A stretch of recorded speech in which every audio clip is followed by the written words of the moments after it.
Previously on Sweet Home, Colorado, Abbie gets her motor running up the side of one of Chaffee County's 14ers, Mount Princeton. And John checks in for a little R&R at Salida's best boutique hotel, the Palace. For such a small town, Salida has a ton of galleries. And really good artists. Yeah, too. that's what world-renowned artists. They do rings, they do sculptures, they do pottery. I mean, all sorts of stuff. That's all in Salida. Some pretty impressive stuff. Yeah, chicks dig art, right? I'm gonna let you handle this one. Chicks definitely dig art. The art tour begins at Studio 150 with owner and goldsmith Jerry Scavizzi. Oh, I'm making a solid 14-karat gold bracelet. It's a process called anticlastic raising. All of our work is forged. It's all done with a hammer. We don't use any castings, any molds. Each piece is done one at a time, and Jerry is one of only 30 or 40 people talented enough in the country to sell his work. We have a lot of talent in Salida, and we have 6 nationally recognized goldsmiths in a town of 5,000 people. At the Sausalito Art Festival, which is the best show in the country, there will be 4 people from Salida, and there's only 300 artists nationwide. And 4 of them are from a little town in the middle of nowhere, Colorado. So it's quite the arts community. While Abbie did some window shopping, I headed down the street to check out my man Mark Rittman, the Maverick Potter. I found Salida back in the 90s, and I fell in love with Salida, and it took me 10 years to get here, but I wanted to be a part of the arts community here because it's growing and it's getting better, and the artwork is improving. I mean, it's just, Salida is getting to be known a little bit for the arts. The Maverick Potter doesn't just showcase his own artwork in his store, but also the work of several other local artists, including glass artist Bryce Turnbull. Bryce invited us to his private studio to show us how this is transformed into this. I'm here with Bryce, an artist. Hola. Bryce, it's like 2,100 degrees in here. What? No, it's only 2,100 inside the furnace. Okay, well, it's still kind of warm. How did you actually get into the art of glass blowing and glass making? Yeah, so I started in college to be a watercolor painter and was required to take a year of glass blowing, which went terribly wrong. And then at the end of the year, I decided I needed to pursue glass because I had set a vase on a windowsill, and when sunlight lit up the colors in the glass, I realized that that was what I was meant to do for the rest of my life. Now it's time to stand back and watch the master at work. This is called the glory hole. So what I've done is I've added clear glass from the main furnace, which is liquid, and then cold white glass, which is room temperature, and then I'll just blow a little bit.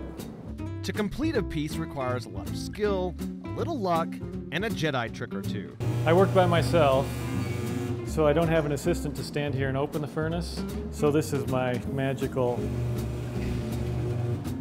furnace opener. Huzzah! Huzzah, that's it.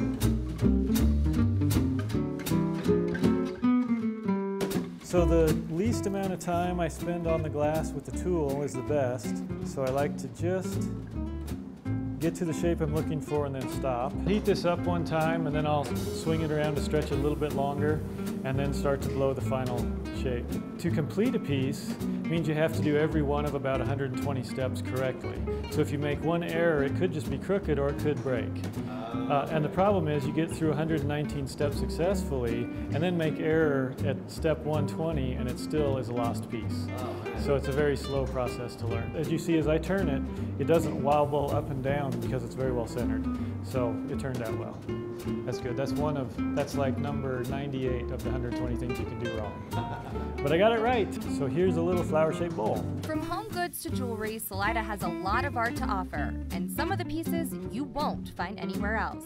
They're meant to, wherever you put them, bring a smile to you.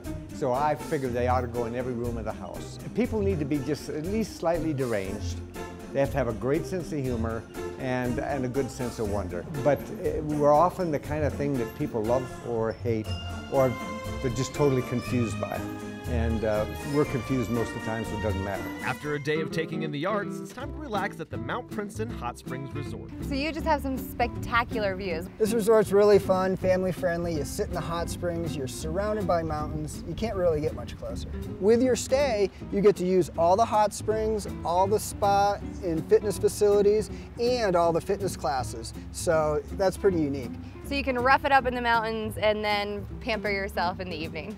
Yeah, there's so much to do at this high altitude for outdoor activities, and then what better than to get a massage or soak in the hot springs. But if you want just a little more adventure, there's always this. It's a 400-foot water slide. So, are those your legs, or are you wearing white pants? You look pretty excited. I am so excited. Standing there with all those other small children. So, how was it? How was it? Do you see my face right now? Yes. You look like you're dead again. It was the coolest thing ever. It's cute how you're holding your nose. Jerk. Next time on Sweet Home Colorado. Abbie sips her way through Salida. And we dine on some of the best food the state has to offer. That's next time on Sweet Home Colorado.